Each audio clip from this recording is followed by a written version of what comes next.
Welcome to the AWS Fundamentals video in the Cisco Security Firewall in AWS video series. Hybrid Mesh Firewall is a new market category that focuses on unifying physical, virtual cloud, agent-based enforcement points to simplify security operations. The intended audience for this video is anyone who wants to better understand Hybrid Mesh Firewall. Also, network security practitioners are looking to extend their skills to the public cloud, and cloud practitioners want to better understand how security solutions are deployed across multi-cloud and hybrid cloud environments. And frankly, anyone who wants to better understand AWS and firewall deployments in the public cloud.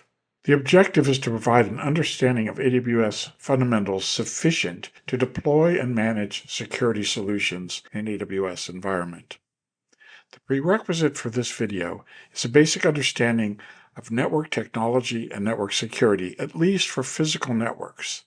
No in-depth knowledge of AWS is expected. After discussing how to access AWS, we will go through the AWS hierarchy and discuss many of the objects in AWS required for basic understanding, including instances, routing, traffic filtering, and storage services.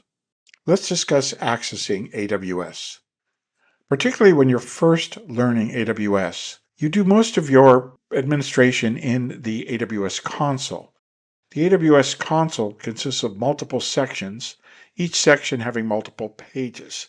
Here is a common section you will use called the EC2 section. EC2 stands for Elastic Compute Cloud. This, like most pages, is limited to a specific region. It has information about the instances and many other components of the AWS infrastructure associated with the instances. To move to a different console section, you use the selection widget in the upper left corner of the page. Another section you'll spend quite a bit of time in is the VPC section. Here's a page from that section. VPC stands for Virtual Private Cloud and indicates the components of the infrastructure associated with networking. When learning AWS, it's important that you don't become overly reliant on the console, because at the same time, you should be learning how to use the API.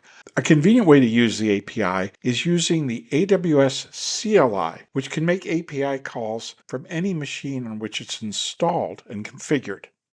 Here are some examples: getting information about your storage, so-called buckets, uploading a file, getting information about a running VM, stopping a VM, or creating a network, a so-called VPC. Through this course, we will give several examples of the AWS CLI. Do not be concerned if you don't understand the syntax completely. Sometimes it's quite straightforward, other times it's rather confusing. But it's important that you get exposed to this method of administering AWS. The AWS CLI can present the AWS objects in JSON format.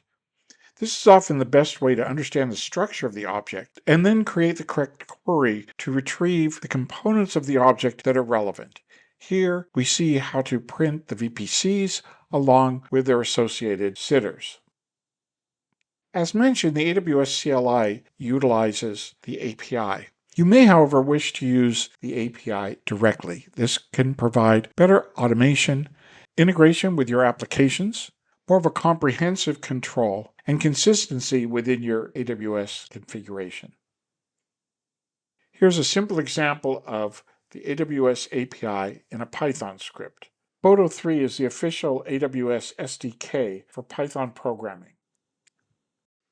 Let's discuss the hierarchy of the AWS public cloud. The AWS public cloud is distributed among multiple regions. These are geographic areas such as North Virginia or Ireland. This provides isolation and data sovereignty, as well as assuring low latency and reduced cost as long as you stay within a region. Within each region, there are availability zones, typically 3 or more for each region. These provide physical and logical separation within the region. They have independent power, independent cooling, and independent networking. This guarantees high resilience if you can replicate your critical infrastructure across multiple availability zones. In a region, the interconnection of availability zones is provided by high bandwidth, low latency private networking. You can think of regions and availability zones as reflecting two different design principles. Replicating resources across two regions is typically done as a disaster recovery mechanism, whereas replication of resources within a region across multiple availability zones is considered high availability and better resilience. It is important to understand the distinction between availability zone IDs and availability zone names. The availability zone ID represents the actual physical location of the availability zone. It is consistent in meaning across all AWS accounts. The availability zone name is a logical construct that refers to an availability zone. The availability zone names are mapped randomly to availability zone IDs for different AWS accounts. The idea is that if customers utilize the names and prefer A over B over C, AWS will get an even distribution of utilization across the physical availability zones. VPCs, or virtual private clouds, are the fundamental network entity within AWS. They have regional scope and consist of an IP address space, and many AWS objects, such as route tables and security groups, are associated with a specific VPC, rather than being shared among all the VPCs within an account. A key component of a VPC is a subnet. Subnet is a subdivision of the address space of a VPC with availability zone scope. There are public and private subnets. Public subnets have internet access, and private subnets cannot be directly connected to the internet. When we look at the routing, we'll see how we can differentiate between these two types of subnets. Instances are the virtual machines running within your AWS environment. Instances are of a particular instance type. This determines the hardware profile of the instance, including the number of CPUs, the amount of memory, and the maximum number of network interfaces that can be associated. Instance types are divided into instance type families. Each instance type family contains instances of various sizes, but distinct families have distinct use cases. Instance states that you will encounter include pending. Typically, this is temporary while the instance is being created, and running, which means the instance is successfully booted and is operational. Stopping or stopped, which means the instance is shut down at the OS level. Shutting down or terminated means the instance is being permanently deleted. Generally, we don't think of IP addresses when we work with instances. Rather, we think of their tags, and we utilize those tags in constructing attribute-based policies. These are key value pairs associated with instance. Here we see the console page that gives us information about the instances. We can click on the instance to get more detailed information. Here we also see the AWS CLI that is querying selected information about the instances. Elastic Network Interfaces, or ENIs, are separate objects that are associated with the virtual machines. They provide access to subnets for the virtual machines. They can be moved from virtual machine to virtual machine, but are always associated with a given subnet. The ENI has a private IP address, and optionally, it can be associated with a different object called an elastic IP. This elastic IP is a public IP address, which would be necessary for internet access to that ENI. Often, you want to have resiliency and scalability within a service that you're providing through AWS. AWS autoscale groups simplify such deployments. They provide fault tolerance, If an instance becomes unhealthy, it can be torn down and a new instance can replace it. High availability and scalability, scaling in and out depending upon the load. By scaling in, autoscale groups optimize cost in a variable load environment. Let's move on to routing. This will be a high-level introduction to routing. A deep dive into routing is provided in a separate video in this series. An Internet gateway is an object within AWS that can be attached to a VPC to provide VPC to Internet connectivity. Typically, in your route table, you're going to set a default route pointing to the Internet gateway. If the Internet gateway and default route exists, the subnet associated with that route table is considered a public subnet. Otherwise, it's considered a private subnet. The Internet gateway performs network address translation between the private address and public address of the network interfaces within that VPC. Note that when you create a VPC, it will not have an Internet gateway attached. You have to separately create the Internet gateway and attach it to the VPC. Static routing within the AWS environment is provided by route tables. They specify a destination IP address range, a target, which is an object within AWS to forward the packet to. Route tables use two distinct types of associations. They can be associated with a subnet, and this would be utilized by any traffic leaving that subnet. Or they can be associated with a gateway, a so-called edge association. This means that they would be associated with traffic coming in through that gateway, for example, through an Internet gateway. When you create a VPC, there is always a main route table. By default, any subnet within that VPC is associated with that route table. However, you can create other route tables and associate them explicitly with subnets in your VPC. Ingress routing is provided utilizing the edge association with the Internet gateway. This is critical to redirect traffic inbound to security devices. In fact, ingress routing was specifically designed to work with the AWS Gateway Load Balancer. This will be discussed further in the architecture and routing videos in this video series. Also, there is a blog referenced in this slide that provides additional information. Here is a routing table example. Notice that the default route is pointing to the Internet gateway, which is a typical deployment.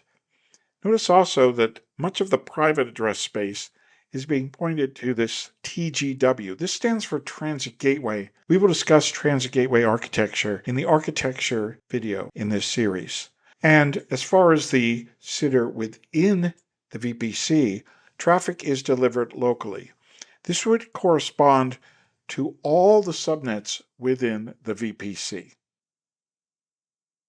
Let's move on to traffic filtering or microsegmentation within AWS. The primary object providing microsegmentation in AWS is a security group. A network interface must have at least one security group associated with it. The security group is stateful, essentially a mini firewall on each interface. It operates at layer 3 and at layer 4 and consists of inbound and outbound rules. Here we're looking at the inbound rules for a network interface, and we can see that it's allowing SSH and HTTPS. Here we see using the CLI how to query information about the security group. And if we wish, we could then associate that security group with a network interface using the CLI command in this slide. Network ACLs are microsegmentation associated with subnets rather than network interfaces. They're stateless and, like security groups, operate at layer 3 and layer 4. Like security groups, they consist of inbound and outbound rules.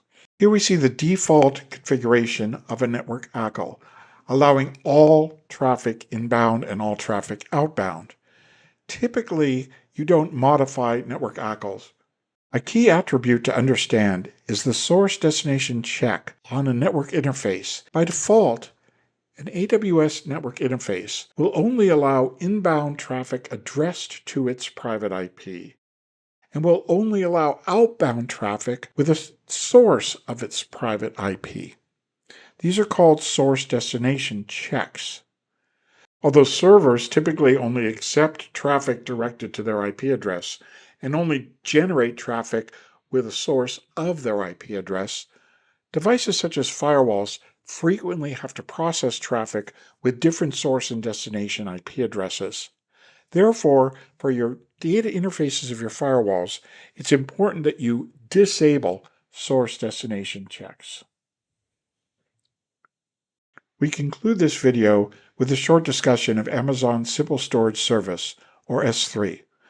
Simple Storage Service really won't be utilized much within this video series. However, it's important to understand it at a basic level. Amazon Simple Storage Service, or S3, is how AWS provides storage services for AWS customers.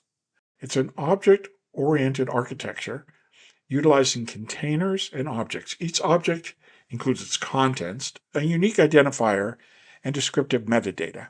It is massively scalable, capable of satisfying all the storage needs of an AWS customer.